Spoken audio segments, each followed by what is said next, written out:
Hello students, पिछले lecture में हम लोग पढ़े थे इलेक्ट्रोफिलिक सब्स्टिट्यूशन रिएक्शन और उसकी मैकेनिज्म और कुछ रिएक्शन जैसे कि हैलोजिनेशन, नाइट्रेशन, सल्फोनेशन। और आपको पता था कि इलेक्ट्रोफाइल के लिए फिनाल हाईली रिएक्टिव होता है। क्यों हाईली रिएक्टिव हो जाता था?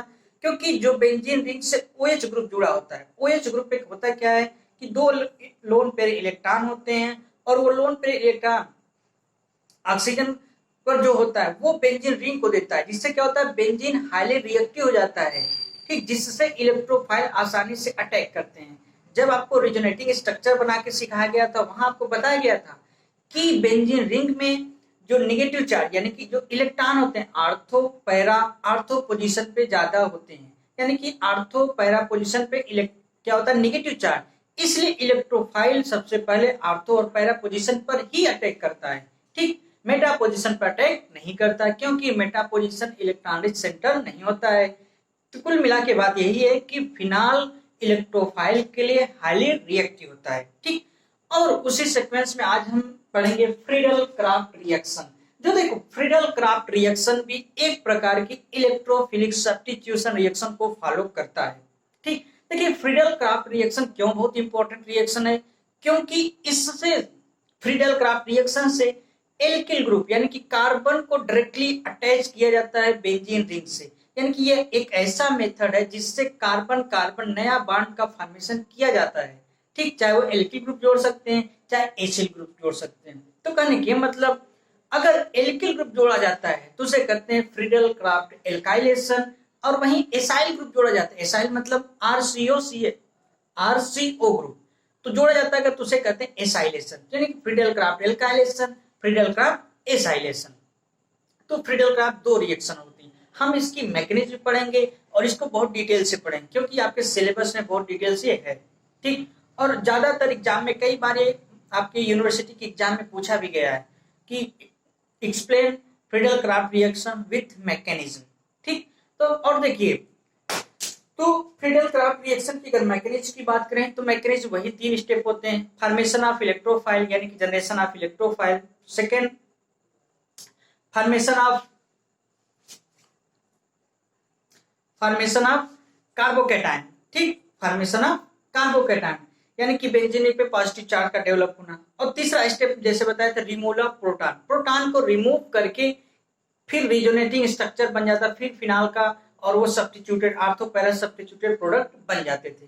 तो चलिए एक एक करके चीजों को सीखते हैं, कैसे क्या होता है वो सीखेंगे, ठीक। तो देखिए हमने क्या लिखा है फ्रीडल क्राफ्ट रिएक्शन, ठीक। तो देखो फ्रीडल क्राफ्ट रिएक्शन कितने टाइप की होती है? 2 टाइप की, ठीक। तो सबसे पहले यही स्टेटमेंट लिखिए there are 2 types of Friedel Craft reaction, उसको लिखिए there are 2 types of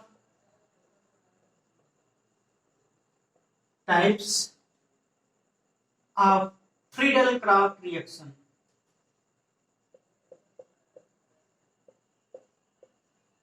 Friedel-Crafts reaction, ठीक। फ्रीडल क्राफ्ट रिएक्शन 2 तरह की होती है। जब फिनॉल में या बेंजीन रिंग में एल्किल ग्रुप जोड़ा जाता है उसे कहते हैं फ्रीडल क्राफ्ट एल्काइलेशन, ठीक। और वहीं जब एसाइल ग्रुप जोड़ते हैं तो उसे कहते हैं फ्रीडल क्राफ्ट एसाइलेशन, ठीक। तो क्या था फ्रीडल क्राफ्ट 2 तरह की होती है, 2 रिएक्शन होती है। पहला रिएक्शन क्या होता है? Friedel Craft alkylation. फर्स्ट क्या होती है?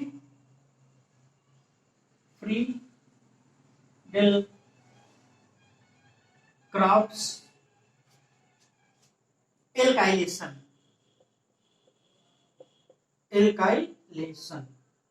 ठीक। और सेकंड रिएक्शन क्या है?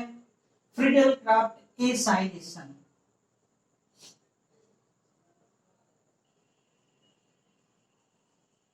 फ्रीडल क्राफ्ट्स एसाइलेशन, ठीक।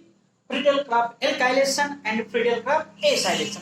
अब हम एक एक रिएक्शन को ध्यान से पढ़ेंगे।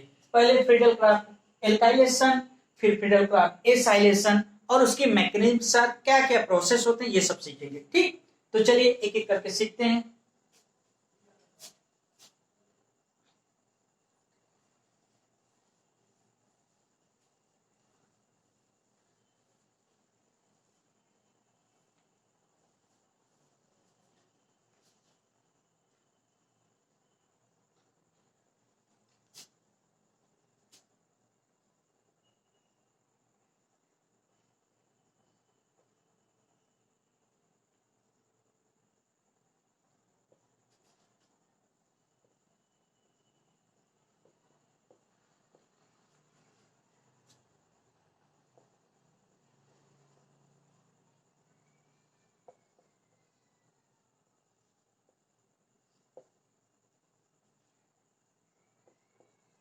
ठीक, देखिए फ्रीडल क्राफ्ट एल्काइलेशन ये क्या होता है? देखिए जैसे नाम से पता चल रहा है एल्काइलेशन यानी कि एल्किल ग्रुप का फिनाल में जोड़ा जा रहा है।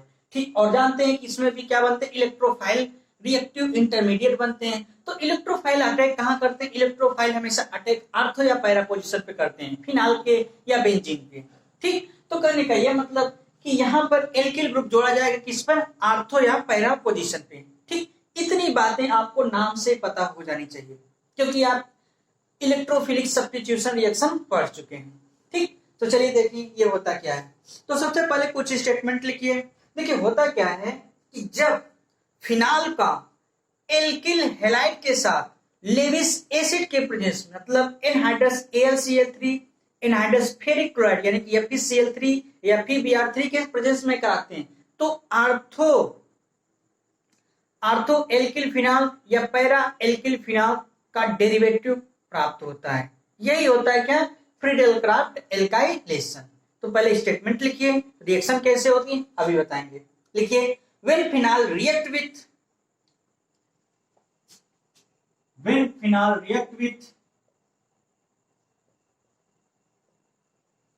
Phenol reacts with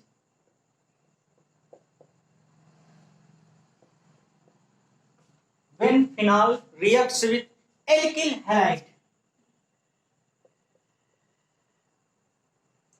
alkyl halide का रिप्रेजेंटेशन क्या होता है? RX। ठीक, यहाँ पर हैलाइड में क्लोरीन ब्रोमीन क्लोरीन कुछ भी हो सकता है ना, iodine. When phenol react with alkyl halide in presence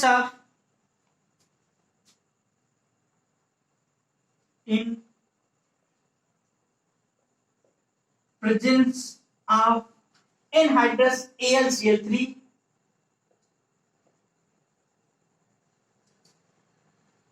हमने AlCl3 क्लोराइड एल्युमिनियम का ट्राइक्लोराइड फेरिक क्लोराइड या फेरिक ब्रोमाइड भी ले सकते हैं ना।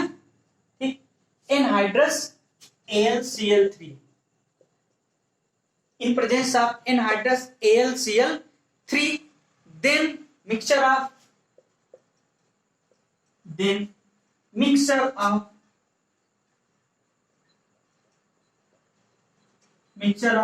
आर्थो एल्किल फिनाल या पैरा एल्किल फिनाल का प्रोडक्ट मिलता है ना। Then mixture of ortho alkyl phenol and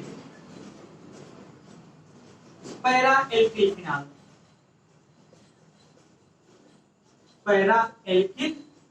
phenol. ठीक, then ortho alkyl phenol and para alkyl phenol is formed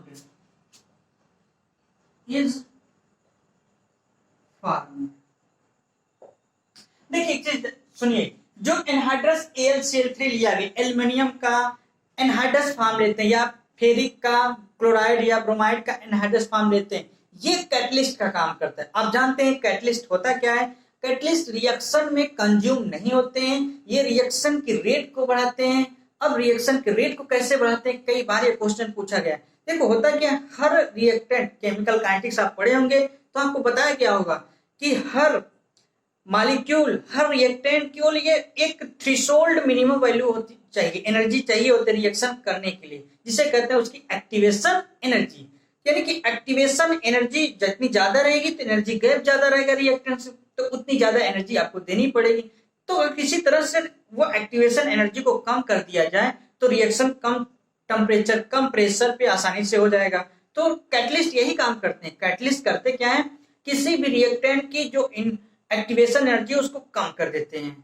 जब एक्टिवेशन एनर्जी को कम कर देंगे तो रिएक्शन बहुत कम टेम्परेचर या आसानी से हो जाता है, जिससे रिएक्शन का रेट बढ़ जाता है, तो प्रोडक्ट तेजी से बनने लगते हैं। लेकिन ये जानते रहिएगा, रिएक्शन को इनिशिएट और रिएक्शन में कंज्यूम, ये दोनों कंडीशन नहीं होते। कौन? कैटलिस्ट। कैटलिस्ट केवल करता है कि रिएक्शन के रेट को केवल बढ़ाता है, इनिशिएट नहीं करता और कंज्यूम भी नहीं होता रिएक्शन में।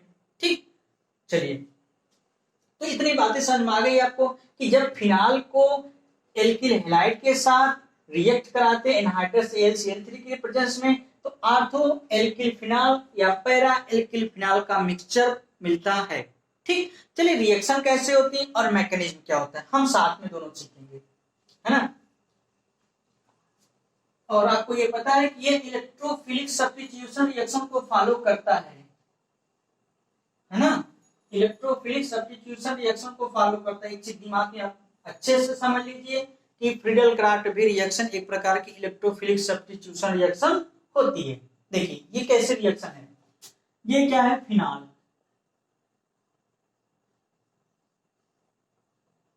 Double single double single double, इसे क्या कहेंगे, ये फिनाल है।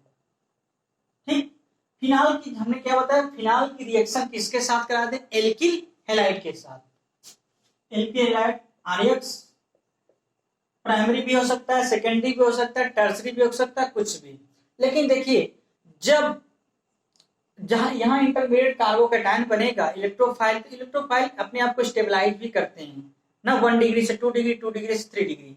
ठीक, वो रिएक्शन पर डिपेंड करता है। तो इसको क्या करते हैं, RX को एल्किल हैलाइड, एल्किल हैलाइड। ठीक, और किसके प्रेजेंस में करना है, एनहाइड्रस, एनहाइड्रस AlCl3, एल्युमिनियम का ट्राइक्लोराइड। ठीक, जब AlCl3 से करता है तो होता क्या है, देखो यहां से इलेक्ट्रोफाइल जनरेट होगा, एल्किल ग्रुप का इलेक्ट्रोफाइल। ठीक, वो या तो यहाँ पे अटैक करेगा, या तो यहाँ, या तो यहाँ, आर्थो या पैरा पोजीशन पे अटैक करेगा। तो दो प्रोडक्ट मिलते हैं, आर्थो और पैरा, और साथ में HCl रिलीज हो जाता है ना। तो इलेक्ट्रोफिलिक सब्स्टिट्यूशन मतलब क्या, एक इलेक्ट्रोफाइल दूसरे इलेक्ट्रोफाइल को रिप्लेस करेगा।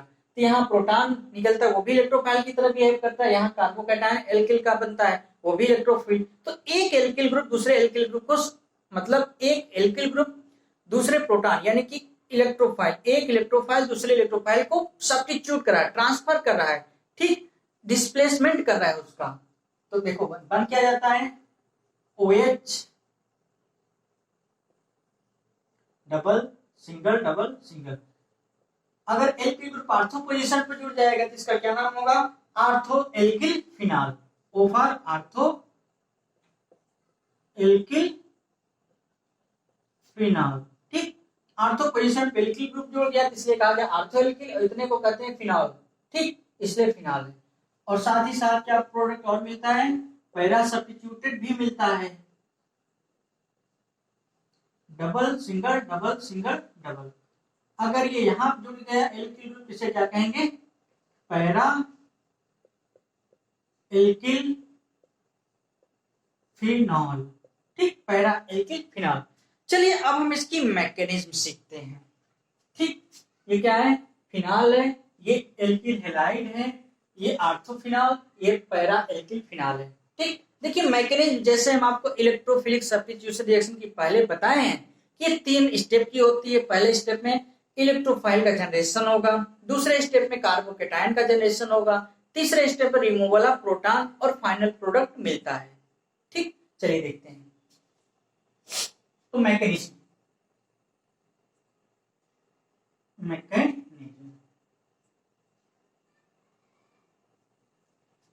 मैकेनिज्म में हम पहले क्या पढ़ेंगे, स्टेप फर्स्ट। स्टेप फर्स्ट क्या होता है, जनरेशन ऑफ इलेक्ट्रोफाइल। तो हम यहीं से शुरू कर देते हैं, स्टेप फर्स्ट। ठीक, स्टेप फर्स्ट का क्या नाम है, जनरेशन ऑफ इलेक्ट्रोफाइल या फॉर्मेशन ऑफ इलेक्ट्रोफाइल। ठीक, तो चलिए देखिए, फॉर्मेशन ऑफ इलेक्ट्रोफाइल।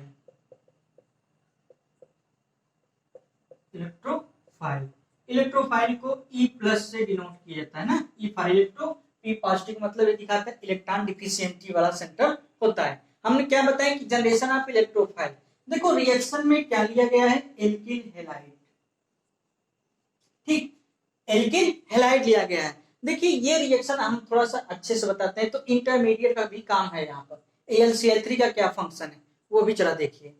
देखिए क्या हम बताएं, इसमें क्या लिया गया, एल्किल हेलाइड, ठीक, आप जानते हैं क्लोरीन जो होता है 17 ग्रुप का एलिमेंट है, ठीक, 17 ग्रुप का एलिमेंट है, और ये मोस्ट इलेक्ट्रोनेगेटिव भी होते हैं, हेलोजन है, हेलोजन इलेक्ट्रोनेगेटिव भी होते हैं, और साथ ही साथ क्या लिया गया है, AlCl3, एल्युमिनियम का ट्राइक्लोराइड, ठीक। अब होता क्या है कि इसके प्रेजेंस में अगर इसके बांडों को थोड़ा ओपन कर दिया जाए तो कुछ ऐसे भी लिख सकते हैं ना, क्लोरीन एल्युमिनियम से 3 क्लोरीन के एटम जुड़े हैं। आपको ये भी पता है कि एल्युमिनियम 13 ग्रुप का एलिमेंट है, 13 ग्रुप का मतलब इसके 3 मैक्सिमम बॉन्ड 3 बनाते हैं ना एल्युमिनियम, तो कहने ये मतलब ये ट्राइवेलेंट है, और ये क्या है, हेलोजन है, क्लोरीन क्या, मोर इलेक्ट्रोनेगेटिव, यानी कि मीना है, और यहाँ पर एल्किल कार्बन क्या होगा, लीना, यानी कि लेस इलेक्ट्रोनेगेटिव होगा। तो यानी कि यहाँ पे जब हेटेरोनेगेटिव बॉन्ड फिजन होगा तो किस तरह से बॉन्ड ब्रेक होगा, क्लोरीन शेयर्ड इलेक्ट्रॉन को लेके नेगेटिव में कन्वर्ट होगा, और ये एल्किल, उसके पहले एक इंटरमीडिएट स्टेट भी बनती है, और इंटरमीडिएट स्टेट क्या होगा, ये क्लोरीन इसे ट्रांजिशन के रूप में एल्युमिनियम से पहले एक इंटरमीडिएट बनाएगा। चलो इंटरमीडिएट भी दिखाते हैं कैसे बनता है ना, तो देखो इंटरमीडिएट बनेगा कैसे, एल्किल क्लोराइड, ठीक, ये बनाएगा सीधे एल्युमिनियम से सीधे सीधे बॉन्ड बनाएगा, तीनों एल्युमिनियम से ना, ठीक। इस तरह से एक इंटरमीडिएट स्टेट बनती, और ये इंटरमीडिएट कैसी होती, अनस्टेबल होगी। आप जानते हैं कोई भी इंटरमीडिएट स्टेबल नहीं होती। फिर क्या होगा कि अगले स्टेप में क्या होगा, कि ये क्लोरीन और ये एल्युमिनियम मेटल, तो क्या होगा, क्लोरीन की इलेक्ट्रोनेगेटिविटी ज्यादा होती है, तो जब क्लोरीन की इलेक्ट्रोनेगेटिविटी ज्यादा होती है, एल्युमिनियम से शेयर्ड इलेक्ट्रॉन है ना, और यहाँ एल्किल ग्रुप है, ठीक, और यहाँ क्या है, क्लोरीन है, तो कार्बन के कंपैरिजन में क्लोरीन मोर इलेक्ट्रोनेगेटिव है, ठीक। जब ये मोर इलेक्ट्रोनेगेटिव है तो होगा क्या ना, तो हम यहाँ AX लिए तो XC ले लेते हैं क्लोरीन की जगह पे, थोड़ा समझने में आसानी होगी।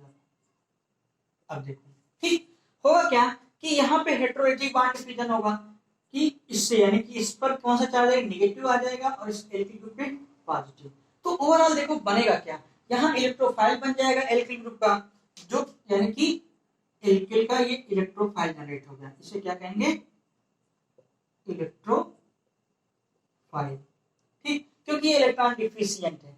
और साथ ही साथ बाई प्रोडक्ट में क्या बनेगा, यहाँ पे AlCl3X, और ये X पे कौन सा चार्ज है, नेगेटिव, ठीक, AlCl3X, ये कोई कंपाउंड बनेगा और साथ में इलेक्ट्रोफाइल जनरेट हो गया। अब देखो सेकेंड स्टेप में क्या होगा, सेकेंड स्टेप में जो इलेक्ट्रोफाइल यहाँ जनरेट हुआ है, चलिए हम रब करके आगे बढ़ते हैं ना, तो पहले इसी में दिखा देते हैं। तो स्टेप सेकेंड में क्या होगा,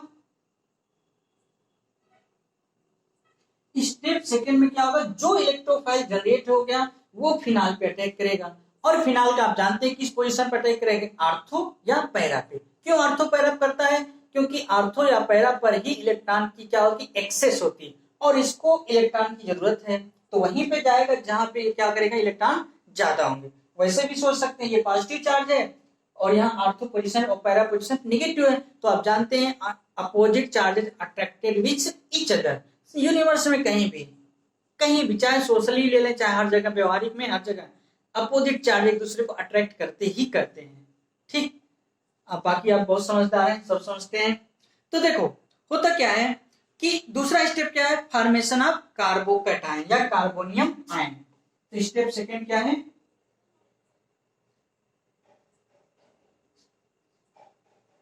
formation of carbonium ion, carbonium cation या कार्बोनियम आयन।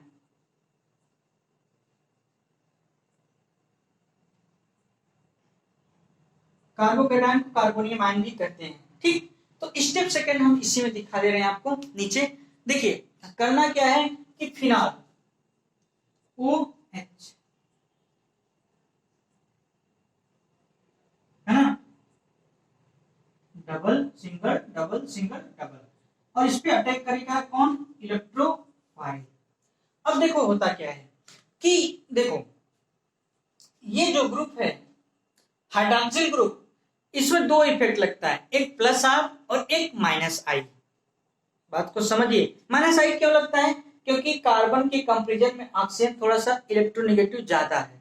ठीक, तो कहीं ना कहीं थोड़ा सा माइनस आई इफेक्ट के कारण बांड को, जब पाई बांड की ब्रेकिंग इस कार्बन की तरफ होती है ना, जब इस कार्बन की तरफ होगी तो ये पाई बांड के इलेक्ट्रॉन को लेकर कौन सा चार्ज आएगा, नेगेटिव, इस पे कौन सा चार्ज आएगा, पॉजिटिव। तो देख लीजिए, क्योंकि यहां से इलेक्ट्रॉन गया तो इस पे पॉजिटिव, यहाँ इलेक्ट्रॉन गया है इस पे नेगेटिव।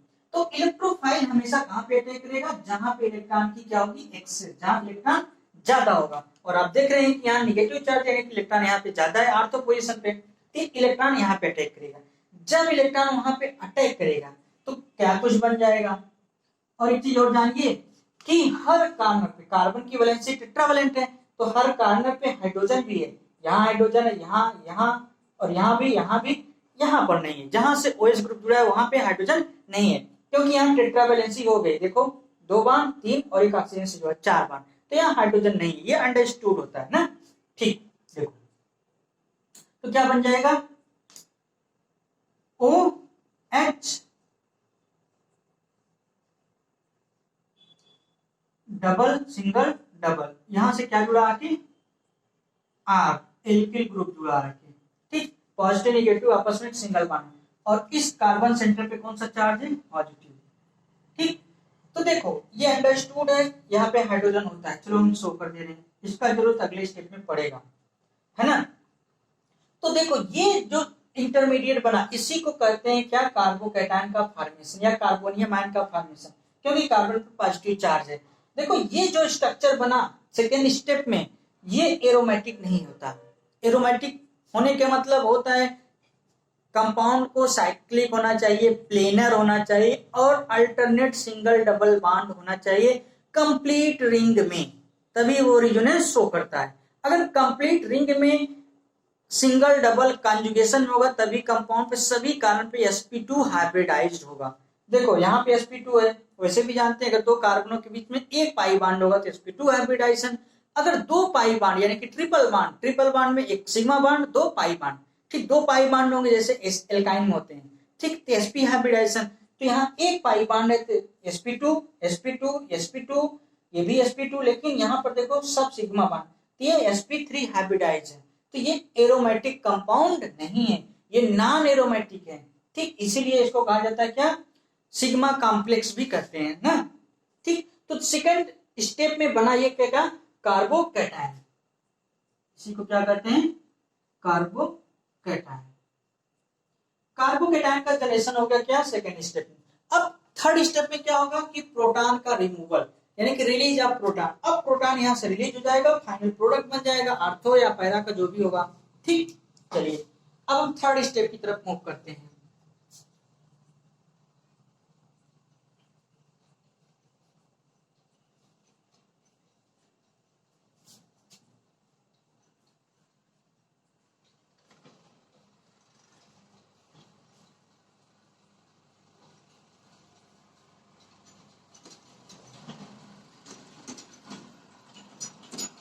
चलिए स्टेप थर्ड आपको पता है क्या होता है, रिमूवल ऑफ प्रोटॉन। तो हम स्टेप थर्ड की बात करते हैं। स्टेप थर्ड क्या है, removal of proton. Removal of proton, H plus को क्या कहते हैं, प्रोटॉन कहते हैं। ठीक, अब देखिए सेकेंड स्टेप में लास्ट में क्या बना था आपका, देखिए जो कार्बोकैटायन जनरेट हुआ था कुछ इस तरह से था कि नहीं, अल्टरनेट डबल बॉन्ड था, सिंगल, फिर यहाँ डबल, फिर यहाँ पे क्या था, पॉजिटिव चार्ज था, यहाँ से क्या जुड़ा था एल्किल ग्रुप, और यहीं पे क्या लगा था हाइड्रोजन। ठीक, इसी को हम क्या कहते हैं, कार्बोकेटायन, क्योंकि पॉजिटिव चार्ज यहाँ पे है कार्बन सेंटर पे यहाँ पे, इसी को क्या कहते हैं, कार्बोकेटायन। ठीक, जो ये कार्बोकेटायन है इससे प्रोटॉन का रिलीज होगा। अब देखो प्रोटॉन रिलीज कैसे होता है, अपने आप ऐसे नहीं होता है। प्रोटॉन को रिलीज करने के लिए देखो कुछ कंडीशन होती है, मीडियम को बेसिक कर दें, अगर मीडियम बेसिक हो, या हेलोजन के प्रेजेंस में, हैलाइड के प्रेजेंस में, और आप जानते हैं शुरू शुरू में क्या लिया गया था, एल्किल हैलाइड, तो वहां से हैलाइड निकल आता है, तो हैलाइड ही पर्याप्त होता है इसके प्रोटॉन को रिलीज करने के लिए, क्योंकि ये एसिडिक बिहेवियर शो करते हैं, जो बेस होते हैं, क्योंकि वो बेस आसानी से कंपाउंड बन जाता है। तो क्लोराइड लाएं या बेस लाएं तो आसानी से प्रोटॉन रिलीज हो जाता है। ठीक, और देखिए, और आपको ये भी समझ में आ गया होगा कि जो एनहाइड्रस AlCl3 लिया गया था, इसका काम क्या होता है, इलेक्ट्रोफाइल के जनरेशन में हेल्प करता है, और एनहाइड्रस AlCl3 लेविस एसिड की तरह बिहेव करता है। लेविस एसिड क्या होता है, एक चीज हम आपको बताते हैं, ले बे और ला, थोड़ा देख लीजिए इसके बारे में। ठीक, ले बे और ला, इसको सोचिए, ले बे कौन होगा, जो इलेक्ट्रॉन जिसके पास ज्यादा होगा वो ले बे कहेगा। अरे किसी चीज को देखते कहते हैं ले बे मतलब ले। ठीक, तो दूसरे इसको कह रहा है ले बे, तो दूसरा कहेगा ला। ठीक, तो इसका मतलब लेविस बेस कौन होता है, जो इलेक्ट्रॉन को देता है, मतलब इलेक्ट्रॉन डोनर क्या होते हैं, लेविस बेस, और जो एक्सेप्ट करते हैं यानी कि इलेक्ट्रॉन एक्सेप्टर, इसे आप इनऑर्गेनिक केमिस्ट्री पढ़े होंगे। ठीक, उससे कहते हैं लेविस एसिड। तो इससे याद रहेगा कि अगर कोई इलेक्ट्रॉन को देता है तो कहते हैं ले बे, और इलेक्ट्रॉन को दे कौन सकता है, जिसके पास एक्सेस इलेक्ट्रॉन होगा, तो ले बे कहेगा, तो दूसरे कहेगा ला। ठीक, तो जो इलेक्ट्रॉन देता है लेविस बेस, और जो लेता है इलेक्ट्रॉन लेविस एसिड। और आप जानते हैं कि AlCl3, इसको लिखना नहीं है, AlCl3 एक इलेक्ट्रॉन डिफिशिएंट कंपाउंड होता है, क्योंकि इसका ऑक्टेट कंप्लीट नहीं होता। देखो 2 4 2 6, यहाँ पे 6 ही इलेक्ट्रॉन ही है, तो इसका ऑक्टेट कंप्लीट नहीं, तो ऑक्टेट कंप्लीट करने के लिए किसी दूसरे से इलेक्ट्रॉन को एक्सेप्ट कर सकता, इसीलिए लेविस एसिड की तरह बिहेव करते हैं ये। इतनी बात समझ में आ गया, चलो देखो आगे।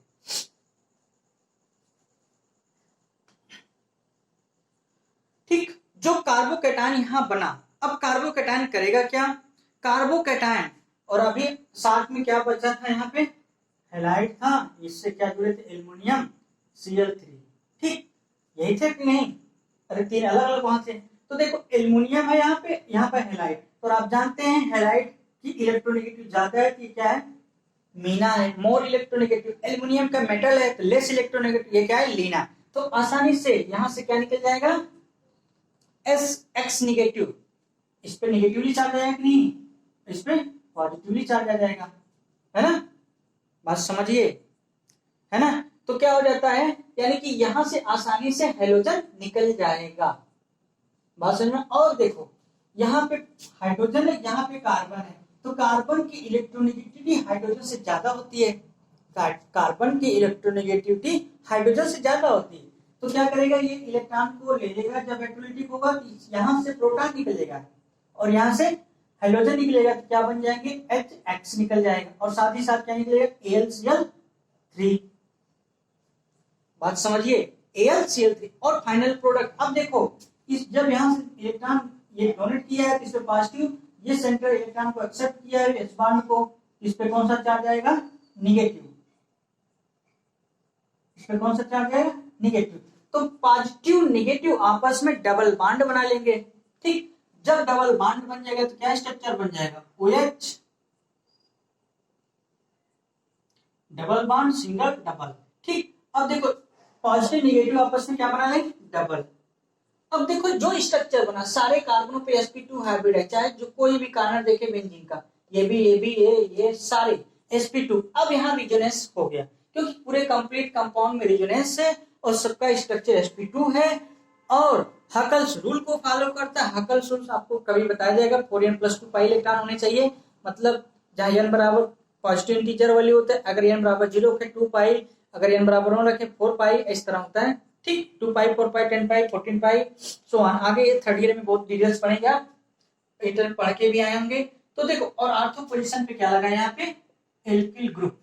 तो इसी को क्या कहेंगे, आर्थो एल्किल फिनाल, क्योंकि आर्थो पोजीशन पे एल्किल ग्रुप जुड़ा है, आर्थो एल्किल कहेंगे इसको, आर्थो एल्किल। और जुड़ा क्या है, किस पर है, फिनाल पे, तो क्या कहेंगे, आर्थो एल्किल फिनाल, ठीक। तो ओवरऑल ये मैकेनिज्म था इलेक्ट्रोफिलिक सब्स्टिट्यूशन रिएक्शन का, फ्रीडल क्राफ्ट एल्काइलेशन। यहाँ एल्किल ग्रुप को ऐड किया गया किस, फिनाल पे, ठीक। कैसे था, सारी चीजें। अब दूसरा पार्ट की तरफ हम मूव करते हैं, क्या, इलेक्ट्रोफिलिक सब्स्टिट्यूशन रिएक्शन का, फ्रीडल क्राफ्ट का एसाइलेशन। इसका मतलब यहाँ एसिटिल ग्रुप का ऐड कराएंगे, ठीक। तो चलिए देखते हैं फ्रीडल क्राफ्ट एसाइलेशन क्या होता है। तो नाम से आपको पता चल जाएगा, फ्रीडल क्राफ्ट एसाइलेशन में कहीं न कहीं एसिटिल ग्रुप जोड़ा जाएगा और रिएक्शन की मैकेनिज्म सिमिलर होगी जैसे फ्रीडल क्राफ्ट एल्काइलेशन की थी। और ये दोनों रिएक्शन किस टाइप की रिएक्शन है, इलेक्ट्रोफिलिक सब्स्टिट्यूशन रिएक्शन की। क्यों इलेक्ट्रोफिलिक सब्स्टिट्यूशन रिएक्शन थी, क्योंकि एक इलेक्ट्रोफाइल जिसे कहते थे R+, दूसरे इलेक्ट्रोफाइल जिसे कहें प्रोटॉन को डिस्प्लेस या सब्स्टिट्यूट या बदला गया या प्रतिस्थापित किया, ठीक। तो सेकंड पार्ट की तरफ हम करते हैं, क्या, Friedel Craft acylation.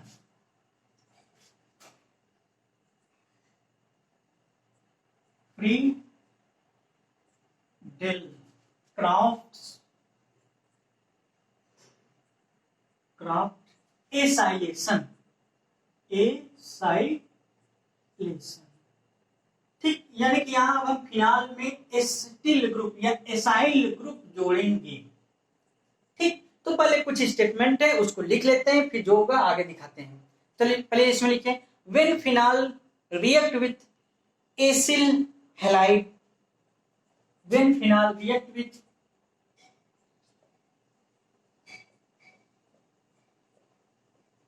when phenol reacts with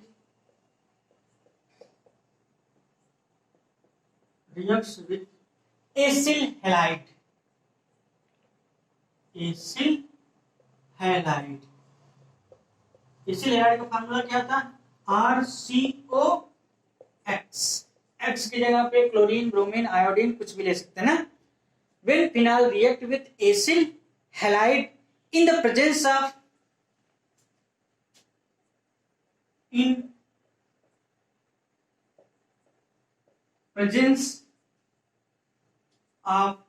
anhydrous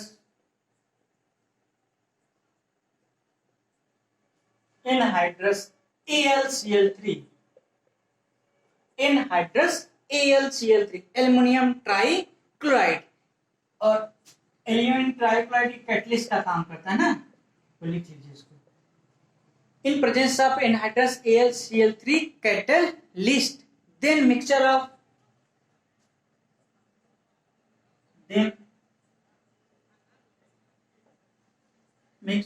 of ortho acyl phenol या para acyl phenol, then ortho para acyl phenol या ऑर्थो फिनाल या para acyl phenol obtain, then mixture of ortho acyl phenol and para acyl phenol, acyl phenol formed is formed, ठीक। तो इस तरह से ये होती है फ्रीडल क्राफ्ट एल्काइल एसाइलेशन। चलिए इसको हम सीखते हैं ये होता क्या है। तो इसकी रिएक्शन पहले लिख लेते हैं। देखो क्या होता है, जब फिनाल पर double single double single double, ठीक, इसको कहते हैं फिनाल। फिनाल की रिएक्शन किससे साथ कराते हैं, एसिड हैलाइड, इसे क्या कहते हैं, एसिल हैलाइड, ठीक। यहां क्लोरीन होगा तो एसिल क्लोराइड हो जाएगा, इसे क्या कहते हैं, एसिल हैलाइड। किसके प्रेजेंस में करते हैं, कोई प्रेजेंस इसका होता है एनहाइड्रस AlCl3, लेते क्या है एनहाइड्रस AlCl3। और देखो AlCl3 लेविस एसिड की तरह बिहेव करता है, क्योंकि इलेक्ट्रॉन डिफिशिएंट होता है और आसानी से इलेक्ट्रॉन को एक्सेप्ट करता है, क्योंकि इसका ऑक्टेट कंप्लीट नहीं है ना।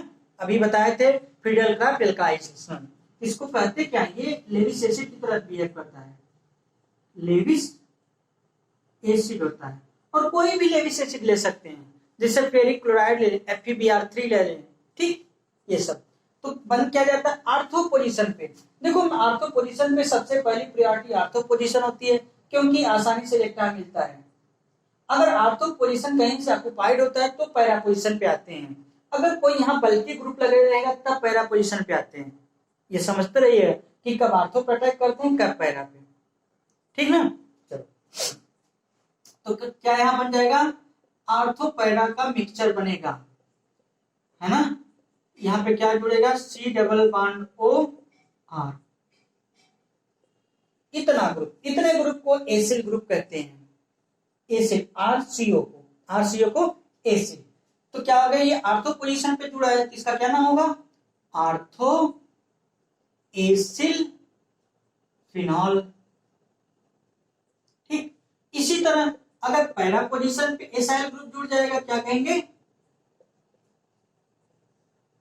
पैरा पोजीशन पे, मतलब कि इस तरह से, है ना। तो इसको इधर दिखा देते हैं नीचे तरफ, इसका क्या नाम होगा, पैरा एसिल फिनॉल, ठीक। तो ये थी फ्रीडल क्राफ्ट एसाइलेशन, मतलब फिनाल में एसिटिल ग्रुप जोड़ा गया है। तो देखो यहाँ पे क्या होगा, यहाँ से प्रोटॉन निकला होगा, ये ग्रुप आके जुड़ा है, तो ये कार्बोकैटायन की तरह इलेक्ट्रोफाइल की तरह बिहेव कर रहा है। तो एक इलेक्ट्रोफाइल दूसरे इलेक्ट्रोफाइल को डिस्प्लेसमेंट कर रहा है, इसलिए ये किस रिएक्शन को फॉलो करता है, इलेक्ट्रोफिलिक सब्स्टिट्यूशन रिएक्शन को फॉलो करते हैं, ठीक। चलिए अब हम इसकी मैकेनिज्म को देखते हैं। तो फिर मैकेनिज्म वही है जैसा हम इलेक्ट्रोफिलिक सब्स्टिट्यूशन में बताए थे, जैसा हम फ्रीडल क्राफ्ट एल्काइलेशन में बताए थे, ठीक वैसे ही रिएक्शन की मैकेनिज्म क्या है, फ्रीडल क्राफ्ट एसाइलेशन की भी है। तो वही 3 स्टेप, पहला स्टेप क्या होगा, फॉर्मेशन ऑफ इलेक्ट्रोफाइल, दूसरा स्टेप क्या होगा, फॉर्मेशन ऑफ कार्बोकैटायन, और तीसरा स्टेप होगा क्या, रिमूवल ऑफ प्रोटॉन। चलो देखते हैं मैकेनिज्म की तरफ। मैकेनिज्म किसकी मैकेनिज्म पढ़ रहे हैं, फ्रीडल क्राफ्ट एसाइलेशन की ना। स्टेप फर्स्ट की तरफ अगर हम चलें तो स्टेप फर्स्ट क्या है, फॉर्मेशन ऑफ इलेक्ट्रोफाइल। चलो इसका नाम क्या है, formation of electrophile. E for electro positive ये दिखाता है डिफिशिएंसी, इसको इलेक्ट्रोफाइल भी कहते हैं ना, ठीक है।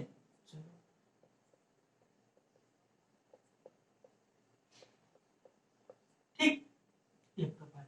देखो हमने क्या बताया, जब एसिल हैलाइड का क्या लेते थे, acyl halide RCOX, acyl halide किससे कहते थे, लेविस एसिड, और वो भी कैसा होता है, एनहाइड्रस, मतलब एनहाइड्रस फॉर्म में क्या लेते हैं, AlCl3।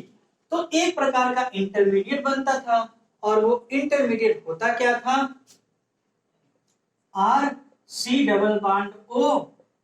इससे क्या जुड़ जाता था, AlCl3 से जुड़ जाता था, और ये क्या होता था, अनस्टेबल है, और ये इंटरमीडिएट है, ठीक।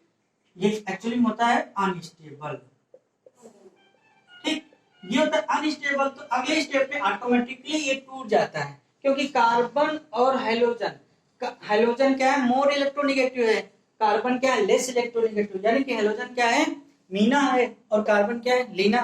तो यहाँ पे हेटेरोइलेक्ट्रिक बॉन्ड फिजन हो जाएगा, और यहाँ से जनरेट क्या होगा, RCO पॉजिटिव और AlCl3X का नेगेटिव, ये जनरेट हो जाता है, ठीक।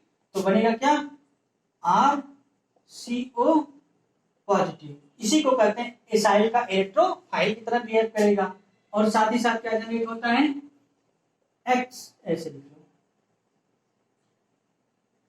चलिए HAlCl3 नेगेटिव। ठीक, अब देखो ये इलेक्ट्रोफाइल की तरह बिहेव करेगा। ये इस रिएक्शन में क्या है, इलेक्ट्रोफाइल है, मतलब E पॉजिटिव है। ठीक, इलेक्ट्रोफाइल।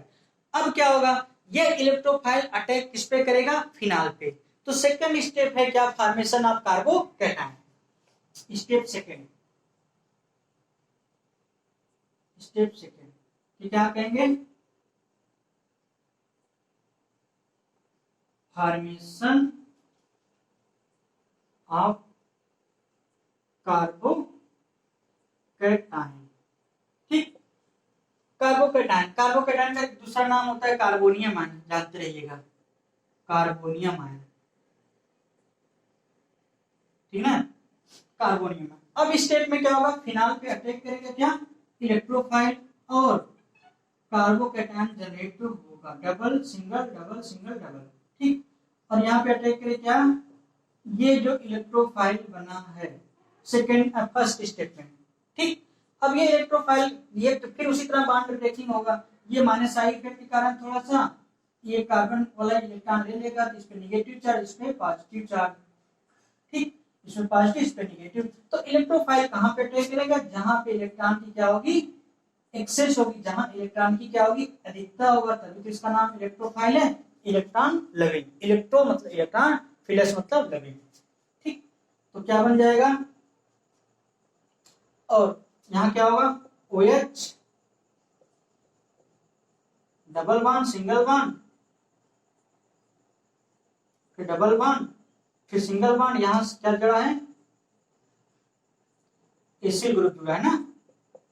ठीक, और आपको पता है कि और यहाँ पे कौन सा चार्ज है, पॉजिटिव चार्ज, और यहाँ पे हाइड्रोजन होता है, क्योंकि और ये नॉन एरोमेटिक है, क्योंकि सारे कार्बन में sp2 हाइब्रिडाइज नहीं, ये sp3 हाइब्रिडाइज सेंटर ये वाला। ठीक, इसी को ये कार्बोकैटायन जनरेट हो गया, कार्बोकैटायन। ठीक, ये कार्बोकैटायन बना। अब क्या होगा अगले स्टेप में, ये जो कार्बोकैटायन होगा इससे प्रोटॉन रिलीज हो जाएगा, यानी कि इससे एक के प्रोटॉन यानी कि H+ रिलीज हो जाएगा। ठीक, और आसानी से यहाँ इसके बीच में डबल बॉन्ड हो जाएंगे और ये रिजोनेटिंग स्ट्रक्चर बन जाएगा। ये अभी नॉन एरोमेटिक है, बाद में एरोमेटिक हो जाएगा।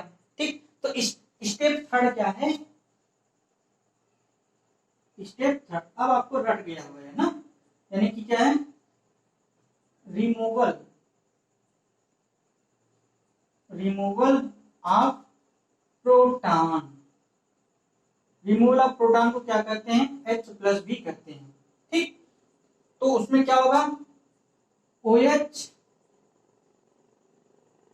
डबल बॉन्ड सिंगल डबल, यहाँ क्या जुड़ा है, एसिल ग्रुप जुड़ा है, और यहाँ क्या है, प्रोटॉन है, यहाँ पॉजिटिव चार्ज था। तो आप वही बात कि कार्बन ज्यादा इलेक्ट्रोनेगेटिव था एज कंपेयर टू हाइड्रोजन, तो शेयर्ड इलेक्ट्रॉन को अपनी तरफ लेगा, इस पे क्या होगा, निगेटिव चार्ज हो जाएगा। ठीक, इस प्रोटॉन पे कौन सा, पॉजिटिव चार्ज आएगा, है ना। इस कार्बन पे क्या आएगा, निगेटिव चार्ज। अब निगेटिव पॉजिटिव आपस में डबल बॉन्ड बना लेंगे, और जो रिएक्शन में जो यहाँ पे इलेक्ट्रोफाइल लिया गया था, और आसानी से HCl निकल जाएगा और AlCl3 रिलीज हो जाएगा, क्योंकि ये कैटलिस्ट होता है। ठीक, तो लिया क्या गया था, H नेगेटिव AlCl3।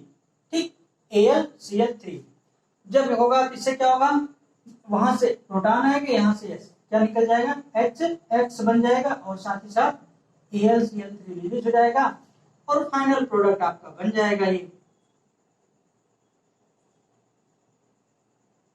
चलो इसके बीच में double bond single bond double bond, और फिर क्या होगा, यहाँ पॉजिटिव निगेटिव आपस में डबल बॉन्ड हो जाएंगे। ठीक, तो ये जो प्रोडक्ट बना, तो देखो पहला पोजीशन पे जुड़ा है, एसिल ग्रुप जुड़ा है ना, पहला पोजीशन पे क्या जुड़ा है, एसिल ग्रुप, जिसे क्या कहेंगे, आर्थो पोजीशन जुड़ा है, सॉरी, आर्थो एसिल फिनाले से कहेंगे, इसको क्या कहेंगे, आर्थो एसिल फिनाल। ठीक, तो ये रिएक्शन थी क्या, इलेक्ट्रोफिलिक सब्स्टिट्यूशन, यानी कि फ्रीडल क्राफ्ट रिएक्शन का एसाइलेशन और एल्काइलेशन। ठीक, तो ये थी एल्काइलेशन और एसाइलेशन की रिएक्शन और उसकी मैकेनिज्म। चलिए अब हम अगला रिएक्शन, अगली टॉपिक पढ़ेंगे। क्या हेडिंग डाल लीजिए आप, कार्बोक्सिलेशन रिएक्शन। कार्बोक्सिलेशन मतलब जैसे एल्काइलेशन था, एल्किल ग्रुप जोड़ा था, उसी तरह कार्बोक्सिलेशन रिएक्शन मतलब यहाँ कार्बन डाइऑक्साइड जोड़ा जाएगा। ठीक, उसी का उल्टा क्या होता है, डी कार्बोक्सिलेशन, यानी कि रिमूवल ऑफ कार्बन डाइऑक्साइड हो जाता था। ठीक, तो जो इस रिएक्शन, यह एक बहुत अच्छी नेम रिएक्शन है, फेमस रिएक्शन है, आप जानते होंगे, कोल्बे स्किमिट रिएक्शन या कोल्बे रिएक्शन। तो अगली हेडिंग आप लिखेंगे क्या, carboxylation reaction. Carboxylation, carboxylation reaction, carboxylation reaction. ठीक, और इस रिएक्शन का नाम क्या होता है, कोल्बे रिएक्शन। इसी को एक नाम से और जानते हैं क्या, कोल्बे, कोल्बेज रिएक्शन, या इसी को कहते हैं कोल्बे स्किमिट रिएक्शन। इसी के नाम और भी है क्या, कोल्बेज स्किमिट रिएक्शन।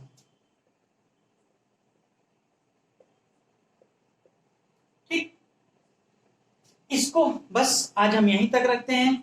कल इसके आगे पढ़ाएंगे आपको कोल्बे रिएक्शन क्या होती है, कैसे होती है, क्या कुछ होता है, इसकी मैकेनिज्म क्या होती है क्या। तो देखिए आज हम पढ़े क्या है, ओवरऑल कल से पिछले लेक्चर और आज हम पढ़ते आए इलेक्ट्रोफिलिक सब्स्टिट्यूशन रिएक्शन को ही पढ़ रहे हैं।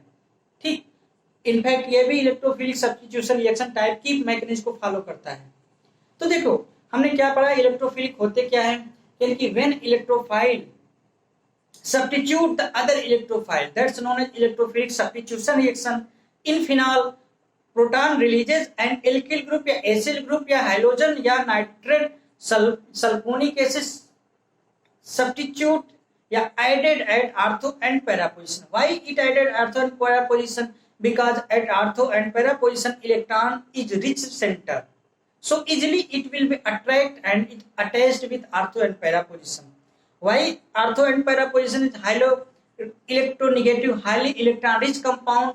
Because OH group, hydroxyl group donate electron at ortho and para position. So phenol is more activated toward the electrophilic substitution reaction as compared to benzene, because in benzene there is no plus R effective group attached, but whereas phenol has hydroxyl group attached, so it will be more reactive as compared to benzene. ठीक, तो इसीलिए कहा जाता है कि phenol की reactivity, phenol की electrophilic substitution की रिएक्शन का रेट बेंजीन के कंपैरिजन में ज्यादा होता है। ठीक, तो चलिए बस आज यहीं तक रखते हैं, कल इसके आगे पढ़ेंगे हम। Okay, thank you.